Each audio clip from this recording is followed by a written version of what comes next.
Bienvenidos a Cápsulas de Fe y Teología. Estamos muy contentos y muy alegres de que nos puedas ver y escuchar.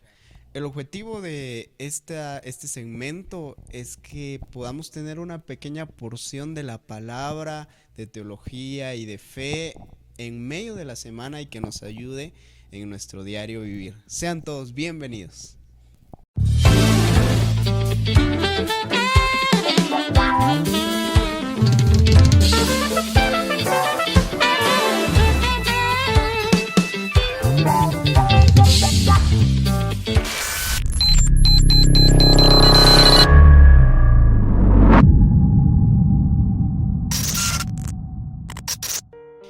Y para empezar queremos hablar sobre un tema que es muy importante dada la situación en la que estamos viviendo, y el tema es ¿qué es la iglesia?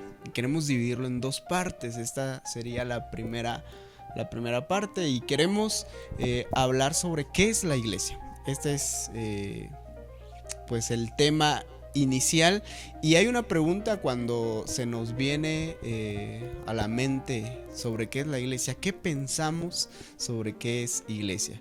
Y pues vaya, tenemos varias ideas. Primero, pensamos que al pensar en iglesia, pensamos que es un edificio. ¿Dónde está la iglesia? Decimos no, la iglesia está pues en tal lado. Voy a la iglesia como un edificio. Luego pensamos que es una idea de jerarquía. Es decir, está el pastor y están los ancianos y los ministros en una posición casi de organigrama. Luego también pensamos en varias iglesias, y este es el sentido confesional. Esto quiere decir que cuando pensamos en iglesia, pensamos en tal iglesia, la denominación A, la denominación B, y tenemos esta idea. Y luego tenemos el sentido bíblico, y el sentido bíblico nos dice que la iglesia es la comunidad de creyentes cristianos. Así que, ¿qué es la iglesia? Podríamos empezar diciendo que es la comunidad de creyentes cristianos, pero queremos también hablar sobre la raíz, o sea, la etimología de lo que es la iglesia. Y tenemos primero tenemos la raíz griega de donde viene iglesia, y es eclesía. Cuando hablamos de eclesía, pues ese término se refería no tanto a un sentido religioso, sino a un sentido social, digámosle, donde se reunían las personas, una asamblea. Este sentido le dan, por ejemplo, citas bíblicas como Hechos 15, el versículo 4, el versículo 12, el versículo 22, tienen esta connotación, este sentido de reunión. Así que el término eclesía, para empezar, no era tanto en el lado religioso, sino en el lado secular, social. Pero este término eclesía se compone de dos palabras, y primero es una preposición griega que es ek, y cuando vemos esto en el griego quiere decir salir de, o sea, estoy en un lugar y salgo hacia otro lugar. Y la segunda palabra es kaló, y kaló básicamente es una llamada. Es decir, la idea de eclesía es salir de algo o salir de un lugar hacia otro, pero no sin sentido, sino porque alguien nos está llamando. Y bueno, en este caso, quien nos llama a salir de una mentalidad vieja, de una actitud vieja, es Dios. Llamamos iglesia entonces al llamado que Dios nos hace para tener una mentalidad, una actitud, un espíritu diferente.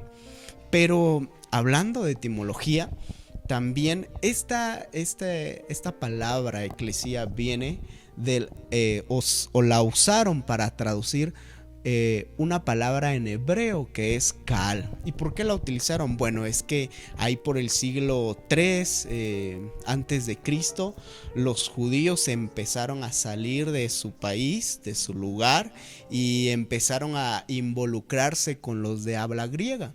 Entonces, para seguir transmitiendo la palabra de Dios, utilizaron el griego y por eso se transmitió a Eclesia, pero en hebreo es Kaal.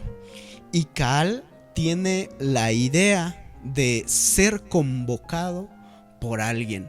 Vaya que para los judíos la palabra Kaal Yahvé o el llamado de Dios era importante, principalmente cuando ellos se encontraban en cautiverio, en otro lugar que no era su patria.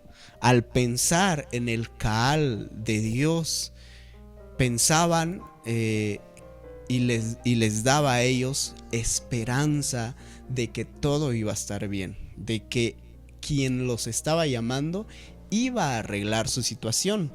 Y bueno, nosotros también en reflexionar y creer en ese llamado de Dios nos debe provocar esa esperanza genuina de que todo va a cambiar. Hoy estamos en tiempos de crisis, la sociedad, el mundo está entrando en pánico en todas sus esferas, pero al pensar en iglesia debemos de pensar en el llamado de Dios de que todo va a estar bien y eso nos debe de crear una esperanza. Bien, así que si nos damos cuenta, al hablar de iglesia no estamos hablando de una institución, no estamos hablando de un organigrama, sino estamos hablando de una condición de vida. Y quiero leer esto que encontré muy interesante. Dice: no es sobre todo el organigrama inicial lo que la iglesia de todos los tiempos debemos copiar, sino el espíritu, la actitud que tuvieron los israelitas, que tuvo la iglesia primitiva al reflexionar sobre el llamado de Dios a tener una vida diferente. Y este llamado de Dios es un llamado a ser transformados por Él. Pero aquí viene otra parte muy importante que podría considerarse la segunda sección de esta